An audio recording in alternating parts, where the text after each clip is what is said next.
You gotta check this out. I mean, we all love Tahu. He's the GOAT. He's easily the face of Bionicle and he's appeared in so many sets, even a few throwback sets too.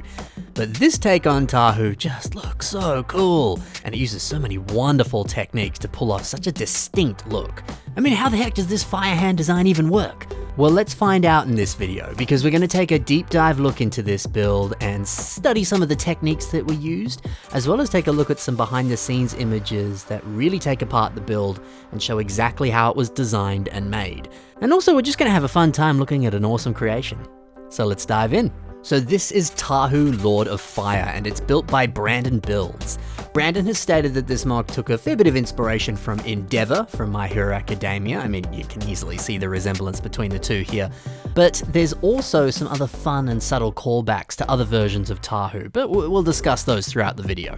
Something else here, I'm going to be showing you a couple different versions of this MOC in the video. One's going to have silver armor, and the other one is going to have gold armor. To clarify, the color change was made because Brandon needed the silver armor pieces that were on the original version of Tahu to build all 6 of his Toa Mata definitive version MOCs. And he needed to borrow the silver from Tahu in order to make all of them. So then he decided to just put some gold on Tahu, and honestly, I really like the gold finish. I think it's so perfect for Tahu since, you know, he did have gold armor in the Bionicle Stars set. So yeah, it's just really fitting, and honestly, I think it kind of looks better in gold. Now, the silver and gold chest plate pieces, these have had their printing removed so that they're blank. You can see some of them on the original sets, like Tahu and some of the Skull villains and stuff like that.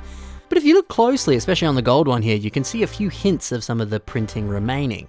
I actually think it's a good call to leave them on there. It looks cool, but it looks way better with all of the printing removed. Anyway, that's some of the story behind the MOC itself, but let's dive into the techniques used in this phenomenal build. Ooh, I'm ready. I got a few close-up shots of the leg design in gold at Brick Fair. From the looks of it, it appears to just be a single axle with ball joints placed onto it in different sections, and then you just slap the armor onto it. It's surprisingly basic. That underlying structure doesn't use very many pieces. But yo, it looks awesome.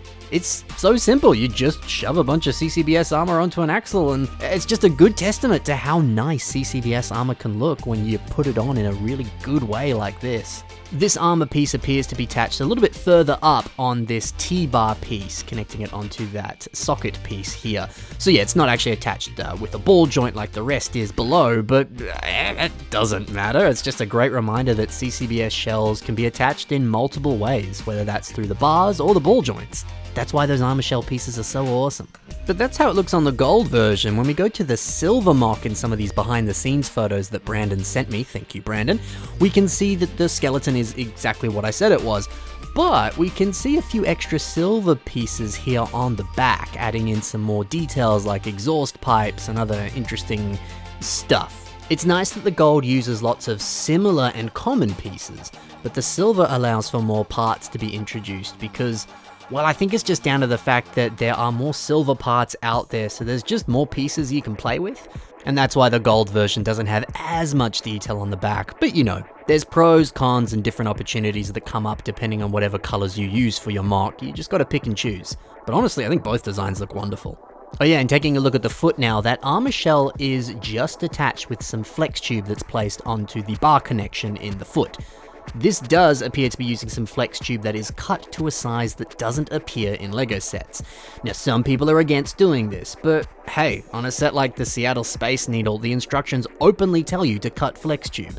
So, you know, LEGO's somewhat okay with it. But I say it's cool, it allows for an awesome foot design, so it's a win-win situation in my eyes. Taking a look now at this awesome fire hand arm design. Oh, it's beautiful. These fire pieces are connected together using the classic LEGO fire piece, which is different to the modern version. The older version has these little stubs on the end that can actually fit into the little nook towards the top of the fire piece. And as a result, you can stack them together and connect them in a way that just looks so cool. and it allows for this really stunning result. We can see more cut flex tube on the finger design here, which allows for these pieces to clip onto the fire. But that's only used on a couple of these fingers here. We can see some of these trans orange clips are linking the fire onto the fingers as well. So there are a few different connections here.